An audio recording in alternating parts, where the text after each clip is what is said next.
आदित्य साधना को बहुत प्यार करता था, इसलिए वो अपने घर वालों से पहले ही कह चुका था कि अगर वो शादी करेगा तो साधना से ही करेगा, वरना वो कभी शादी नहीं करेगा।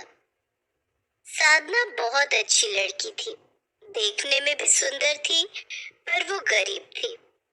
इसी कारण आदित्य की माँ लक्ष्मी देवी को इस शादी से ऐतराज था। आदित्य ने बहुत कोशिशों के बाद अपनी माँ और भाभी को शादी के लिए मना ही लिया और साधना के घर वो लोग बात पक्की करने पहुंच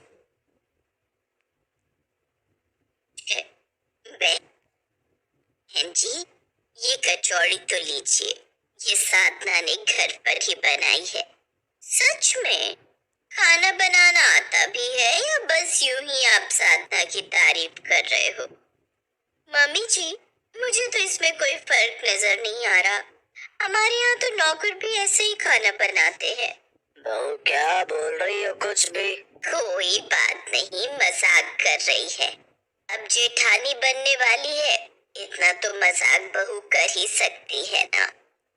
मम्मी पापा, मेरी फोन पर पंडित जी से बात हो वही है। इस महीने की 20 तारीख का मुहूर्त है बोल रहे हैं। इतनी जल्दी? समय भी तो चाहिए तैयारी के लिए। माँ, पंडित जी बोल रहे कि फिर अगले 1 साल तक शादी का कोई मुहूर्त नहीं है। बस ये एक ही मुहूर्त है जिसमें हम आदित्य और साधना की शादी कर सकते हैं। हाँ तो कोई बात नहीं, 20 तारीख की शादी का मुहूर्त सही है।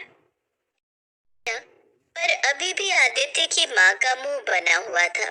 माँ जी, अगर हम ये शादी बीच में ही रोक दें, मेरा मतलब है 7 फेरे पूरे हो ही ना पाए, बीच में ही रुक जाए तो ये शादी अधूरी रह जाएगी। मैं कुछ समझी नहीं। हमें कुछ ऐसा करना होगा जिससे कि देवर जी और उस गरीब घर की लड़की की शादी होने से रह जाए। अगर 20 तारीख को शादी रुक जाती है, हम 7 फेरे होने ही नहीं देते हैं, तो उसके बाद मुहूर्त निकल जाएगा और फिर तो 1 साल तक शादी का कोई मुहूर्त है ही नहीं। हमारे पास बहुत समय होगा देवर जी का उस साधना से पीछा छुड़वाने का। आदित्य की माँ और भाभी दोनों में खिचड़ी पक चुकी थी। किसी भी तरह से इस शादी को रुकवाना चाहती थी, इसलिए वो 7 फेरों में विघ्न डालने के लिए किसी भी हद तक जा सकती थी। दोनों ने सोच लिया था कि वो 7 फेरे पूरे हो, आदित्य और साधना की शादी का दिन आ जाता है। साधना दुल्हन बनकर तैयार होती है। हजारों सपने संजोए वो जयमाला के लिए स्टेज पर पहुंचती है। आदित्य और साधना की जयमाला होती है। साधना को यकीन ही नहीं हो रहा था कि उसकी सास और जेठानी उससे इतने प्यार से बात कर रही थी। साधना बहुत खुश थी, घर में भी सब खुश थे कि चलो साधना को सबने एक्सेप्ट कर लिया। पर कौन जानता था कि लक्ष्मी देवी और उनकी बड़ी बहू पल्लवी, जो बहुत अमीर खानदान की है, वो शादी को बिगाड़ना चाहती है। मम्मी जी, आपको खाना खाते समय ये मिठाई पहले ही साधना को खिलानी है। किसी भी तरह उसे बातों में फंसाकर बस ये मिठाई का पीस उसे खिला देना। फेरे शुरू होने तक हमारा काम हो जाएगा, फिर देखते हैं ये कैसे 7 फेरे पूरे करती है। हाँ हाँ, तू चिंता मत कर, मैं अभी उसे खिला देती हूँ। फेरों से पहले सब लोग एक साथ खाना खाने के लिए बैठ चुके थे। लक्ष्मी देवी अपने हाथों से साधना को मिठाई खाने के लिए देती है। साधना भी अपनी सास के प्यार को देखकर बहुत खुश थी। वो मिठाई का पीस खा लेती है। उसकी सास और जेठानी मन ही मन खूब हंस रही थी। कुछ समय बाद फेरे शुरू हो जाते हैं। आदित्य और साधना फेरे लेना शुरू करते हैं। पर ये क्या, साधना तो बहुत आराम से फेरे ले रही थी। पहला फेरा हुआ, दूसरा फेरा हुआ, तीसरा फेरा हुआ, चौथा होने दोगी। और 4 फेरे पूरे हो चुके हैं, बस 3 फेरे बाकी है। मुझे नहीं लगता कि अब ये शादी रुकेगी।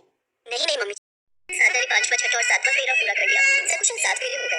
आदित्य ने साधना की मांग में सिंदूर भरा, मंगलसूत्र पहनाया। साधना के माता पिता ने अपनी बेटी का कन्यादान किया। आदित्य और साधना की शादी संपन्न हो गई। पर अभी तक लक्ष्मी देवी और पल्लवी को ये बात समझ में नहीं आई कि साधना बेहोश क्यों नहीं हुई। साधना के माता पिता अपनी बेटी को खुशी खुशी ससुराल विदा करते हैं। सब बहुत खुश थे। शाम को जब साधना अपने कमरे में आराम कर रही थी, तो आदित्य अपनी माँ और भाभी के पास गया। मम्मी भाभी यही सोच रहे हो ना कि साधना फेरों के बीच में बेहोश क्यों नहीं हुई? क्योंकि मैंने वो नशे वाली मिठाई वहां से हटा दी थी और उस जगह पर नॉर्मल मिठाई रख दी थी। मैंने आप दोनों की सारी बातें पहले ही सुन ली थी। मम्मी भाभी, मुझे आपको बिल्कुल भी विश्वास नहीं था कि आप मेरी शादी तोड़वाना चाहते हो, वो भी उससे जिससे मैं प्यार करता हूँ, जिसे मैं इस घर की बहू बनाना चाहता हूँ, अपनी पत्नी बनाना चाहता हूँ। मम्मी, अगर ऐसा रहा तो बस आप अपने बेटे को खो देंगी। आज के बाद अगर साधना को जरा सी भी तकलीफ हुई ना, मैं सच कह रहा हूँ, मैं ये घर छोड़कर चला जाऊंगा। साधना मेरे विश्वास पर यहाँ शादी करके आई है, मैंने उसे पत्नी माना है, मैं उसका हमेशा साथ निभाऊंगा। आदित्य ठीक कह रहा है, तुम दोनों ने बहुत बुरी हरकत की है, अभी भी सुधर जाओ। अरे वो गरीब घर की है तो क्या हुआ, लड़की तो अच्छी है ना, हम सबका कितना सम्मान करते हैं वो लोग। आज के बाद साधना को इस घर में कोई तकलीफ नहीं होनी चाहिए। वो तुम्हारी इज्जत करती है, लक्ष्मी तो उसे इज्जत का सम्मान करो। बहू बेटों को प्यार दो, जैसे पल्लवी तुम्हारी बहू है वैसे साधना भी तुम्हारी बहू है, समझी? लक्ष्मी दीदी और पल्लवी चुपचाप सुनती रही क्योंकि उन्हें पता था कि उन्होंने गलती की है और अगर आगे भी